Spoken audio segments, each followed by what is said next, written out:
नमस्कार मित्रांनो, तुमचे स्वागत आहे मराठी शॉर्ट्स गुरु या यूट्यूब चॅनलमध्ये.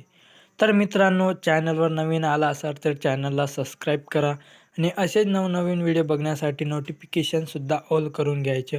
तर मित्रांनो, आज आपण बघणार आहोत की बँक सीडिंग स्टेटस कसे चेक करतात. तर इथं गुगल सर्चमध्ये तुम्हाला UIDAI.com असे सर्च करायचे आहे. बघू शकता इथं. नंतर तुम्हाला पुढची प्रोसेस येणार. नंतर तुम्हाला नंतर तुम्हाला असा इंटरफेस येणार, बघू शकता तुम्ही. आणि खाली स्क्रोल डाऊन करायचे आहे तुम्हाला,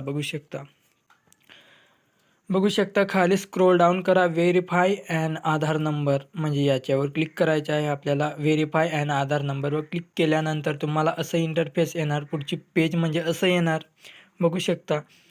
आणि तुम्हाला खाली स्क्रोल डाऊन करायचे आहे, बघू शकता तुम्ही इथं.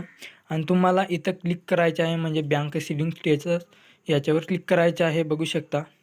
आणि तुम्हाला enter Aadhaar number, enter captcha म्हणजे तुम्हाला Aadhaar card number enter captcha fill करून लॉग इनवर क्लिक करायचं आणि तुम्हाला एंटर OTP म्हणजे OTP टाकायचे आहे तिथं, बघू शकता.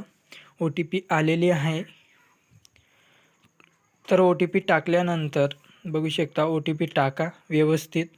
OTP टाकल्यानंतर लॉग इनवर क्लिक करा आणि तुम्हाला पुढची प्रोसेस म्हणजे तुमचे बँक सीडिंग स्टेटस म्हणजे दिसून येणार तुम्हाला, बघू शकता. खाली स्क्रोल डाऊन करा, बँक सीडिंग स्टेटस याच्यावर क्लिक करा, बघू शकता. आणि आणि थोडं म्हणजे सर्व्हर डाऊन आहे त्याच्यामुळे आपल्याला काही दिसलं नाही, पण अशी पुढची प्रोसेस आणि असं चेक करा.